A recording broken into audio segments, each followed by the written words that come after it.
Hello and welcome to today's video. As you can see, I've got my power supply controller board is now fully installed, and we're gonna go ahead and fire it up. And nothing will happen. Oh no, it doesn't work. Oh, that really sucks. But in reality, it's because I don't have the debugger running. I'm still in the debugger, so we have to come over here and tell it to go ahead and run. And then it'll do its little thing here, and it's downloading, and we're running. Okay, now if we slide over here, we've got we go ahead and turn the power supply on. So I've randomly put in some voltages here. Oh, you know what we could do? Let's put that on there. So 9 volts, right? Put these in here like that. We're getting no current, no voltage, and then we're gonna hit channel 1. Oh yeah, 8.97 volts. Turn it off, boom. Look at that. Pretty cool. Go over to channel 2. 0 volts. We've got it set to 10. Hit channel 2. 10.02 volts. 0. Oh, you can't see the LED. There you go. Pretty neat, huh? We'll leave that one on too. And we can go over to channel 3. If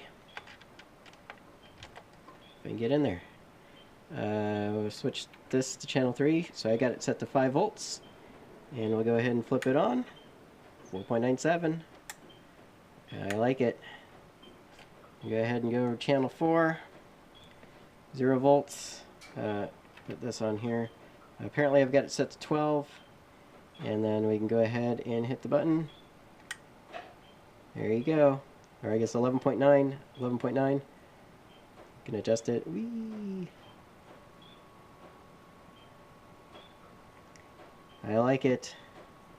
I like it. Oh, I can do all off. Do all on.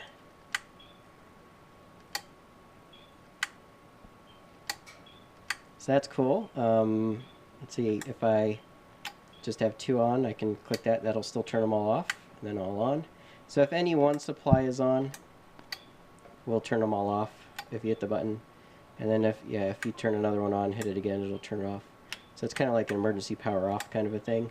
Unless they're all off, then you can flip them all on. Otherwise, if you just want to turn another supply on, you just click the button, right? So, yeah, that's pretty cool. I like it. So that's working really well. And then, of course, the safety features, like if it's on and you flip modes to tracking, then it kills the internal supply and it bleeds it off because it's bleeding off the capacitors now. But then if we flip it back on, then now it's on tracking. Oh, you know what? I was actually on the right channel. There you go. Now they're both 9 volts. So, yeah, I like it. I think definitely an improvement. I can kind of have to be higher because the light ends up on there. But, so you can do what I've wanted to do. I can have this on here. I can have the output off. I can go in here and go, I want, actually let me go back to normal here, independent. It's like, oh, I want like 15 volts. So I can adjust it, and they're like, oh crap, I overshot 17, I just killed everything. Oh no, horribly bad. But in this case, I can overshoot, come back and go, hey, let me get my 15 volts right there, and then I can hit channel 1 and get my 15 volts. Yeah, the way it should be. Oh yeah. So the so this is pretty much done. There's a few other things that I want to do still. I want to be able to have it cycle power so that if I like hold down the button, it'll go into a cycling mode and it'll sit there and like turn it on and off at a rate. Maybe the rate is how long you hold the button. So I can hold it in and maybe the LED will start flashing to tell you're in that cycle mode. And this is for startup issues. Like if you you've ever done a lot with microcontrollers and you're using a crystal, sometimes they have trouble starting, so you want to like cycle them a whole bunch of times to make sure that they start every time. Otherwise, you have to adjust some capacitance values to get the internal oscillator to fire up, or the external oscillator to fire up. So that's useful. I don't know what else you'd use cycling for. And the other thing that I want to do is implement storage. Right now, if you kill power, well, I'm on the debugger, but if I had like these two supplies on and I kill power, it's going to make the debugger really unhappy. And then I click it on, yeah, it just crashed hard. Target removed. But if I flip this back on, I want it to remember that I had those two supplies on and come on. And it'll be safe because you still have to click this button. So you can go, oh yeah, those were on before. So then you could just click that button to get back to where you were and not have to go back and, oh yeah, it's not going to do anything until I hit run again.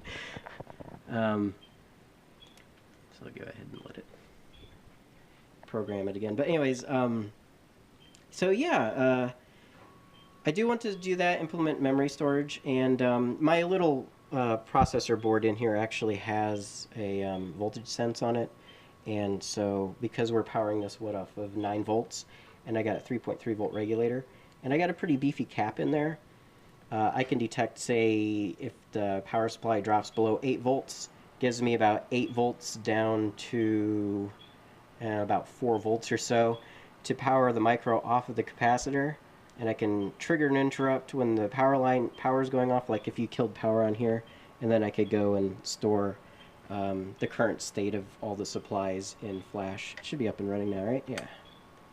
So now it's running again. And so that would be useful, so you don't have to, so if you just were turning it on and off or something, or if you accidentally turned it off, turned it back on, you don't have to go click all the buttons again.